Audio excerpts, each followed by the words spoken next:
Porque de repente una persona tiene un problema y está llorando y se pone a filmarse, lo cual para personas quizás de más edad resulta medio extraño. Muy buenos días, muy buenas tardes, muy buenas noches. A la hora que veas esto, tienes que saber que estás en Monterroso Podcast y hoy vamos a hablar de liderazgo digital. Tenemos una experta internacional que ha estudiado a profundidad, que ha hecho un análisis social de cómo la joven se identifica frente a la cámara, de cómo el joven y la joven vive internamente con dolor un like, pero también vive intensamente cuando no está logrando los resultados digitales que esperaría. Así que hoy vamos a hablar de lo que significa el liderazgo digital con Kiara Buraski. La pensé. Sí.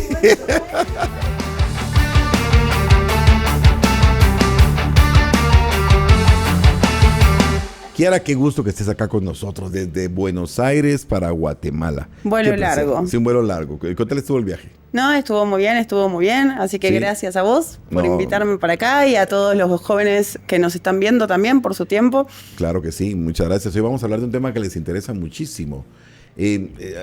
Fuera de grabación hablábamos un poquito de las implicaciones que tienen las redes sociales hoy en aspectos sociológicos. Contanos, ¿cómo es tu perspectiva en relación a esto? Bueno, es muy interesante porque hoy en día hay nuevos debates, ¿no? Como por ejemplo, ¿en qué momento se le incorpora la tecnología a un hijo? Claro. O sea, ¿en qué edad puede ser beneficioso para que no se quede afuera, digamos? Porque también tiene que incorporar las habilidades para poder manejar la tecnología, si no se va a mantener afuera del mundo. Pero también lo que sucede, y sobre todo en la juventud, en la adolescencia y posadolescencia, es que empiezan a haber determinados fenómenos que afectan la psiquis de los jóvenes por una sobreexposición a las redes sociales. Y no hablo solo como de quizás un déficit de atención generado porque la red social es bastante más entretenida que quizás alguna clase. O un libro para algunos jóvenes, depende de cómo está escrito. Hay libros que están muy bien, pero los libros quizás más teóricos y más densos, es más lindo ver un reel quizás. Entonces ese déficit de atención que van generando, pero no solo eso, sino también cómo se va planteando el mundo, las vivencias de los otros en las redes sociales. ¿Qué es lo que se muestra y qué es lo que no se muestra? Y hablábamos justamente de eso, que hay algunos microinfluenciadores o influenciadores que muestran un mundo que no viven y sus seguidores se frustran al no poder tener acceso a ese mundo que en realidad tampoco vive su líder digital. Y sí, hay como una división, digamos, entre influencers.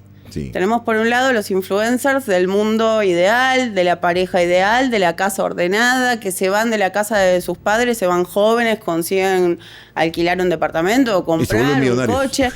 Millonarios más o menos, las vacaciones, todo perfecto. Y no muestran ningún problema en la vida. Entonces eso va generando en la perspectiva de algunos jóvenes como si los problemas de su vida fuesen hacia ellos, no más. Hay personas que no tienen problemas, ¿no? Como ese mundo ideal donde no hay problemas. Claro. Pero si hay una contracorriente a eso, que está muy buena también, que premia un poco más la autenticidad. Quizás en la dinámica de las redes sociales se exagera, ¿no? Porque de repente una persona tiene un problema y está llorando porque le pasó algo, la despidieron del trabajo o no está consiguiendo trabajo y se pone a filmarse, lo cual para personas quizás de más edad resulta medio extraño que te estés filmando mientras lloras, pero sí es interesante en esta contracultura demostrar un poco la autenticidad, ¿no? Como decir, la vida no es perfecta, tiene un montón de problemas, de frustraciones, yo también tengo un montón de quilombos en mi vida y los muestro también para que vean que no hay un ideal. Porque si no, esos estándares generan muchísima frustración también en la juventud. En una juventud que no nos vamos a meter tanto ahora, pero que vivimos en un contexto internacional muy complejo. Sí. Hace unos días yo veía un microinfluenciador que se pasó 2 años y no se animaba a publicar y decía, yo les voy a confesar algo, decía él, a mí me daba vergüenza el fondo de mi casa. Yo no tenía una sola pared que fuera lo suficientemente atractiva. Y no salí 2 años a luz porque no tenía. Luego me animé y salí. Pero también está el otro extremo. Anoche justamente veíamos con mi esposa a una influenciadora mexicana que come frente a la cámara y hace sonidos de... Y un sonido tan desagradable que hoy en la mañana me la quedé pensando y decía, oh, Dios mío, esta mujer cómo me la saco de la cabeza, porque picaba cebolla sobre una sopa Maruchan y echaba aguacate y hacía... Y cuando yo me la merezco y a las 11 de la noche estoy comiéndola, pero sin embargo genera emoción, aunque sea una emoción adversa, está generando, y tenía 2 millones de seguidores, y esa publicación de la Maruchan tenía 2 millones de likes. Bueno, es interesante también, de hecho, en unos grupos focales que hemos hecho con jóvenes el año pasado, nos decían que les pasaba como no querían estudiar una carrera universitaria porque iban a ganar menos plata o menos dinero trabajando con un título que haciendo videos en YouTube. Entonces, también es una nueva salida laboral, ¿no? Sí. La juventud ahora que requiere el desarrollo de otras habilidades. Es también dependiendo mucho de la personalidad de la persona, si se anima a salir a cámara, si se anima a mostrar esta autenticidad, si puede hacer un contenido que en 3 segundos sea llamativo para otra persona, porque son 3 segundos para que elijan si nos ven o nos descartan, siguen de largo. Claro. Y también la fortaleza de esa persona y su carácter, porque es cierto que en el primer video puede ser que haya comentarios negativos. Hay bastante hate en las redes sociales. Puede ser que no llegue la cantidad de likes que esperaba. Entonces también hay que entender que si bien es una fuente de trabajo, uno tiene que ir aprendiendo en la trayectoria de cómo hacer para generar ese impacto.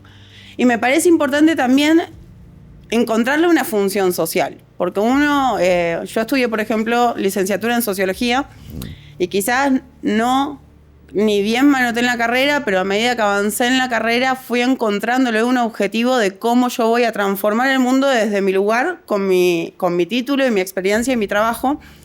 Entonces a mí me parece que los jóvenes que se quieran dedicar a las redes sociales también tienen que pensar cómo es que ellos quieren impactar en los otros, qué es lo que quieren transformar a partir de su contenido. Claro, claro. Y lo que mencionabas de los haters, de cuánta fortaleza tiene que tener uno. Hablábamos hoy justamente también con mi esposa de que algunos perfiles, nosotros tenemos estudio permanente de perfiles de tendencia ideológica, y algunos perfiles son atacados por el opositor, y eso hace que se disparen las vistas y que se dispare la relación entre likes, entre compartidos, precisamente porque la confrontación que se da entre los dos rangos, entre los dos extremos, fomenta conversación, y eso va haciendo que se dé. Pero lo que decían con aquel señor que sale corriendo, aquel muy musculoso que se lava la cara con agua Evian y hielo. A las 5 de la mañana se despierta ese señor. Además, sí, pero no subió tanto como cuando llegó a X. Y en X lo empezaron a despedazar burlándose de él, pero realmente ahí fue el trampolín que lo catapultó. Bueno, es interesante también ver las distintas dinámicas que hay en las redes sociales. X justamente es una dinámica bastante hater. Sí.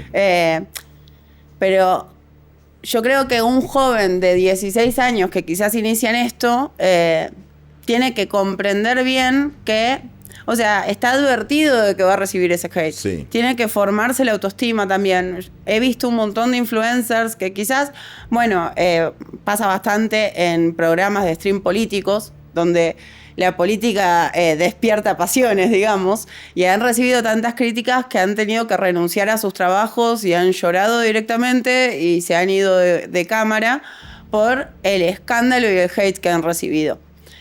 Para mí, en primer lugar, obviamente que hay que lograr la forma de moderar esto. Desde mismo se puede hacer de las redes sociales. Si el hate no se aplaudiese, digamos como el bullying en el colegio, si nadie se riese y fuese uno solo acusando al otro, no tendría ningún sentido. Y la pantalla te permite eso igualmente, ¿no? No le dirías en la cara lo mismo que le decís desde el celular. Incluso desde perfiles falsos. Incluso, sí, no das tu nombre, no das tu foto. Entonces, sí hay que prepararse para eso si se quiere seguir una carrera en redes sociales. Hay que prepararse para la exposición pública, que quizás es la misma que antes tenían actores, políticos, músicos, todos los que salían en televisión. Ahora está la posibilidad de que sea un joven de 17 años desde su casa. Sí. Que puede ser que le caigan algunos comentarios respecto de la fachada de su casa. Sí, puede ser. Lo importante es el contenido que hace él, lo importante es el público al cual está apuntando. Y no pasar desapercibido, ¿eh? Porque si pasa desapercibido, por muy elegante que sea la casa, fracasó. Hay algunos influenciadores que en pijama, desde su cama, con una cámara, están filmándose, comiéndose un helado, un dulce, unas papas fritas, y tienen millones de vistas, millones, y a veces son muy cortos. O una influenciadora que veíamos hace unos días, una mexicana, que tiene 2 dientes en mala condición y se burla de sus dientes, y el público se burla de los dientes de ella, y esa es la forma de generar viralidad. Bueno, y ahí está la autenticidad también, ¿no? Que era lo que hablábamos de cómo hoy en día en las redes sociales se empieza a premiar la autenticidad. Lo mismo que sucede en política también. Sí. Se empieza a premiar al que se muestra como ser humano. Siempre nosotros decimos, líder es aquel que por un lado se muestra como ser humano, pero al mismo tiempo tiene algo más, ¿no? Como puede un poco más que nosotros. Vemos líderes jóvenes como Greta, claro, en su lucha del cambio climático, Malala, claro, en su lucha a favor de la educación de las mujeres, que tienen un propósito, que se muestran auténticas, pero tienen un propósito bien claro al cual van, a pesar de todos los obstáculos que se puedan encontrar. Y no se muestran como superhéroes. Yo pensaba siempre que cuando se nos habla de los próceres de todos los países siempre son como medio superhéroes, ¿no? En Argentina sí pasa, San Martín cruzó la cordillera de los Andes, algo que no hace nadie. Y comprender también que eran humanos, son humanos y serán humanos los líderes. Sí. Lo que los diferencia, sí, es el propósito y la convicción con la que siguen el propósito que se marcaron. Una causa. Una causa, exacto. Y yo creo también que eso es lo que va diferenciando un poco líderes de influencers. Ajá. Influencers hay muchos, pero no todos llegan a líderes. Para bueno y para malo. Y sí, claramente. Sí, quizás se premia mucho los extremos en los influencers, ¿no? Como este señor, me levanto, hago ejercicio, no entra nada en eso de una vida donde, no sé, te juntás con unos amigos a beber unas chelas y a comer algo que salga un poco de esa vida, digamos, ideal. Así que eso a mí me parece que quizás despierta cosas no tan positivas. No me parece que sea un extremo positivo. Siempre la vida como un equilibrio. Sí. Pero si esta diferencia, si uno quiere ser influencer, es diferente a si uno quiere ser un líder. Un líder implica una convicción, implica un rumbo, implica un futuro, implica transformar el presente en favor de un futuro común, compartido, e invitar a las personas a seguirlos a favor de ese futuro. Y algo que acabas de decir es importante, que tuvimos hace unos días un intercambio con personas que se autodenominaban, yo soy la lideresa, yo soy el líder de esa comunidad. Y ahí entonces viene la pregunta, ¿se decide ser líder o es la causa la que va propiciando que uno tenga liderazgo? No, yo creo que no se decide. Uno no decide ser líder. Otros deciden que uno sea líder, quizás. O sea, uno puede buscar el liderar por una causa, pero liderar sí es a favor de otro. Claro. Si yo voy a hay líderes que han liderado quizás por causas negativas, que ellos consideraban positivas, pero a uno, para ser líder, tiene que tener una serie de habilidades, tiene que desarrollar esas habilidades, pero otros nos van a dar como esa... Porque liderar al fin y al cabo es guiar a un grupo de personas hacia un camino, un rumbo, un futuro. Entonces yo no puedo decir yo soy líder, así que síganme. Claro. No, son los otros. Yo creo que líder de hecho no es un cargo. Yo no puedo decir yo soy presidente, yo soy intendente, yo soy gobernador, pero yo soy líder, ¿no? Porque uno ejerce el liderazgo. Claro. Y de repente Amanda, cuando se para los viernes con su cartel, no sabía que iba a tener esa trascendencia y se plantó a pesar de todo por la causa. Y Malala tampoco sabía que escribiendo a los 11 años en contra de los talibanes o de sus medidas iba a tener el impacto. Una premio Nobel y la otra ya nominada varias veces. Pero no lo hicieron a propósito pensando, yo quiero escribiendo, voy a hacer una premio Nobel, sino que surgió a partir de lo que logró. Claro, completamente, sí. Y bueno, también comprender que en la mitad hubieron un montón de dificultades y obstáculos. Sí. Entonces también digo, por eso hay que diferenciar un poco si uno quiere ser influencer o quiere ser líder digital, que son dos cosas distintas. Todo tiene obstáculos. Quizás la búsqueda del influencer sí es que me sigan, pero que me sigan a mí. El líder busca que me sigan por una causa, o sea, yo quiero construir un futuro y el otro quiere visibilidad, ¿no? Y las dos cosas están bien. De hecho, lo hablé, es una salida laboral. Se gana mucha plata siendo influencer también. Sí. Representando marcas, los que están de moda, sí. Los foodies, se van a comer a muchos restaurantes. También está bien. Son dos cosas distintas y comprender, sí, que se decida una, se decida otra, o mismo se decidan quizás salidas más clásicas como estudiar una carrera y luego fijarse, o estudiar una carrera y ser influencer y aplicar lo que aprendió a la carrera a sus videos y a su contenido. Cualquiera va a tener obstáculos y me parece importante esto remarcar que no se fijen estándares imposibles, que los objetivos siempre tienen que ser realistas, que tenemos que plantearnos objetivos porque son nuestro rumbo a seguir, si no nos perdemos en el camino, y que hay que luchar por esos objetivos, porque se van a ser realistas, pero van a ser difíciles de llegar igualmente. Claro, hay un jovencito mexicano, que se levanta en las mañanas, dice que dejó de trabajar, y se levanta en las mañanas a hacer contenido. Afortunado. Pero trabaja, es que es algo que tenemos que decirle también al joven. Si usted tomó la decisión de ser creador de contenido, sepa que tiene que crear contenido todos los días y que todos los días se tiene que levantar con la creatividad suficiente, el ánimo, sin la pereza de decir, no, hoy no quiero grabar. Tiene que grabar. A mí me causaba mucha gracia una vez fui a un restaurante después de un día de trabajo a relajarme, a tomar una copa de vino con mi pareja y en la mesa de al lado había 2 foodies, o sea, los que suben contenido de comida. Filmando, se les enfriaba la comida. O sea, ellos estaban filmando el plato, se filmaban a ellos, hacían como y volvían a refilmarlo y a refilmarlo. Yo decía, Dios, pero qué sacrificado eso, porque yo estoy disfrutando de mi comida. Pero lo pagaste, en cambio, ¿no? Y la verdad que sí. Sí.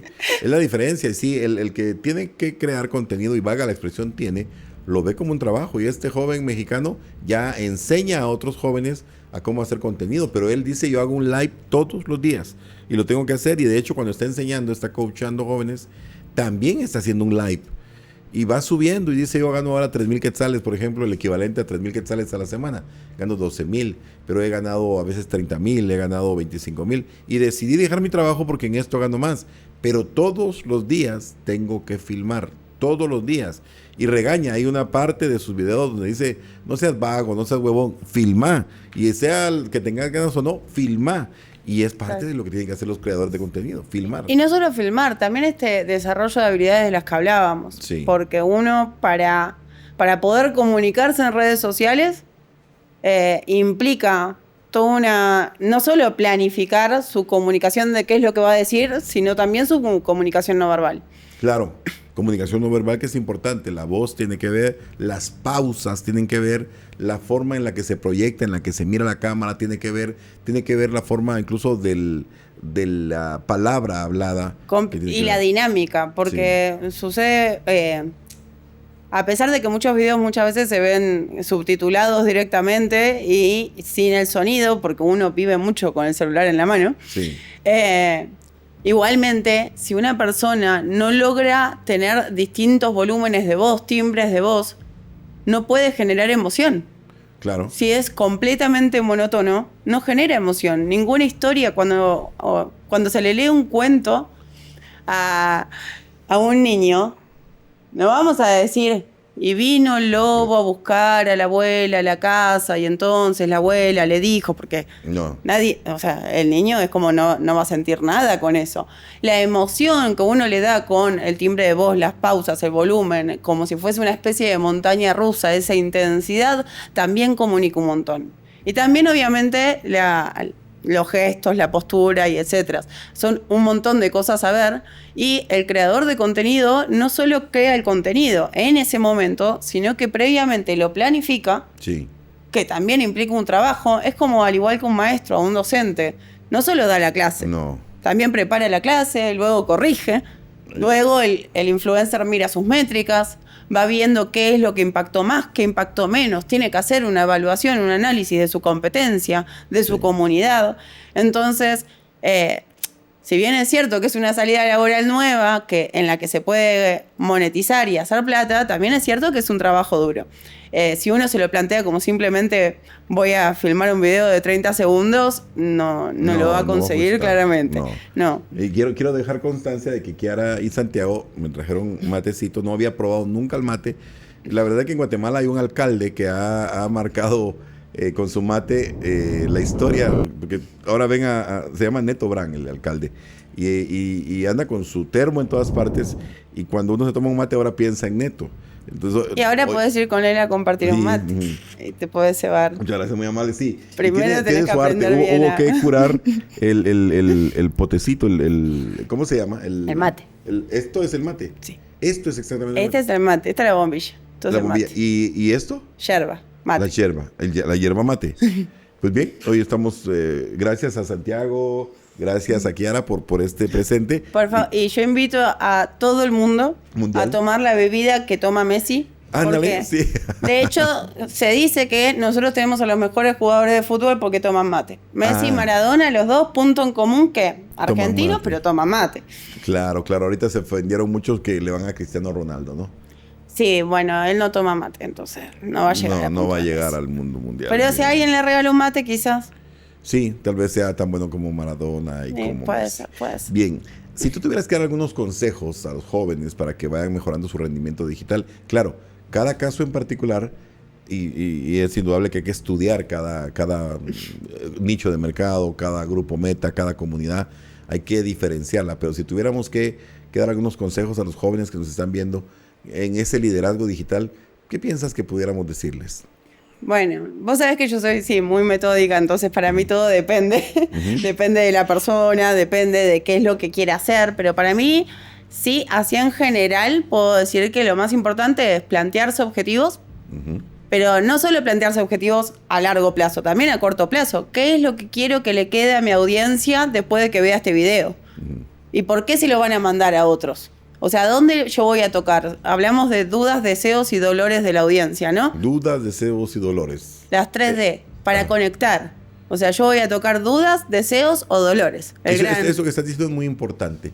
3 aspectos fundamentales que se deben de tocar a la hora de generar contenido. Sí. Las dudas de la audiencia, los deseos de la audiencia o los dolores de la audiencia. Exacto. Aristóteles definía la persuasión en base a 3 pilares, ¿no? El ethos, la credibilidad, que ahí podríamos hablar de la autenticidad. Así que lo voy a retrotraer. El logos, que es la lógica, que esto depende mucho del contenido, por eso tampoco es que lo traigo tanto. Igualmente, hay una exigencia de evidencia también, porque las redes sociales están inundadas de tanta información. Claro. Pasa, por ejemplo, en lo nutricional, ¿no? Como que hay mucho debate. En la belleza femenina, cosmética femenina también. Uno quiere saber a dónde está la evidencia de todo esto. Y por otro lado, el pathos, las emociones. ¿Por dónde yo voy a llegar? Entonces me parece importante eso. En primer lugar, plantearse estos objetivos, o sea, pensar qué es lo que quiero transmitir, por qué me van a escuchar, por qué me van a viralizar también, por qué lo van a compartir, ¿no? Estudiar bien, sí, a quién le estoy llegando, a quién en realidad le quiero llegar. Las comunidades hoy en día digitales son bastante más segmentadas, más específicas que antes. O sea, no es como, no sé, bueno, yo le quiero llegar a los jóvenes de entre 16 y 25 años, punto. No, hay mucha especificidad adentro de ese segmento que tenemos que ir a buscar. ¿Qué tienen las 3D? Que tiene las 3D, pero para conocer esas 3D también tenemos que pensar a quién le estamos hablando, justamente. Eso también. Y también, se me fue de la cabeza ahora porque ya tenía las 3 armadas. Objetivos, audiencia, y también esto, mantener la autenticidad. Me parece que hoy las redes están premiando la autenticidad y lo más importante es eso, generar un contenido creativo, sí, auténtico y sencillo. O sea, el gran si breve, si es bueno, lo bueno y breve 2 veces bueno. Claro. transmitir con simplicidad para que el otro nos pueda comprender. Incluso los influencers que se dedican a la ciencia, que hay varios. Sí. Pero ellos logran transmitir, no sé, incluso la física cuántica o la química o la biología. Hay un guatemalteco que lo que hace es que hemos estudiado su contenido y este guatemalteco inicialmente muestra la vida cotidiana, lo que está sucediendo, y luego lo trastoca, lo lleva en un torque completo a lo científico y cierra con un análisis reflexivo. Entonces es alguien que está muy conectado y que están siguiendo muchos en TikTok particularmente. No está conectado tanto en YouTube como en TikTok, pero son contenidos que parecen una película completa. Y también, bueno, sí, hacer experimentos, invitar a la gente a hacer experimentos, ¿no? Sí, Digo, experimentos en su casa, experimentos. Yo creo que también vamos a buscarle este lado positivo de que ha transformado bastante la forma en la cual se educa. Uno aprende mucho en redes sociales, muchísimo, si sigue canales de ciencia, sobre todo no hay alguna, pero hay muchos memes de ciencia también. O sea, han encontrado la forma de que educar sea mucho más divertido que quizás como sucedía en mi generación y en generaciones anteriores en el colegio, que era como, bueno, toma el libro y aprendete la tabla periódica de memoria.